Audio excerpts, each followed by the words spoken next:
కాబట్టి మొట్టమొదట క్రైస్తవుడికి ఉండవలసినటువంటి లక్షణం ఏమిటి అని అంటే విశ్వాస అయ్యి ఉండాలి.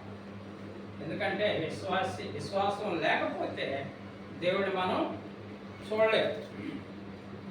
కాబట్టి అక్కడ ఒకటి రెండు వచనాలు చదివి సహాయం చేయండి. హెబ్రీ పత్రిక 11వ అధ్యాయము 6వ వచనంలో అక్కడ మనం చూడగలం. విశ్వాసము లేకుండా దేవునికి ఇష్టడై ఉండుట, విశ్వాసము లేకుండా దేవునికి ఇష్టడై ఉండుట అసాధ్యము. దేవుని యొద్దకు వచ్చువాడు ఆయన ఉన్నాడని, దేవుడు ఉన్నాడనేటువంటి విషయం అర్థం కావాలి. తను ఎదుటి వారికి ఆ ఫలము దయచేసేటువంటి వాడు అనేటువంటి విషయం కూడా మనం గ్రహించుకోవాలి.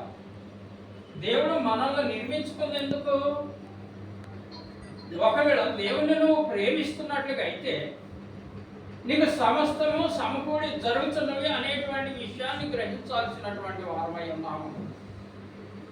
కాబట్టి క్రైస్తవునికి ఉండాల్సినటువంటిది ఏమిటంటే మొట్టమొదట విశ్వాసం అయి ఉండాలి. విశ్వాసాన్ని బట్టి అక్కడ మనం చాలా మందిని చూడగలము. వాళ్ళందరూ కూడా విశ్వాసాన్ని బట్టే దేవుని ఎదుట నీతివంతులుగా తీర్చబడినటువంటి విషయాన్ని కూడా మనం చూడగలుగుతున్నాం.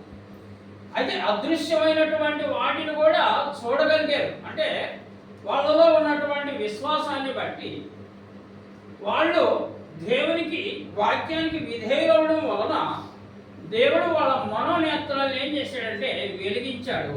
ఆ వెలిగింపబడినటువంటి మనోనేత్రాలతో అదృశ్యమైనటువంటివి కూడా వాళ్ళు చూడగలుగుతున్నారు.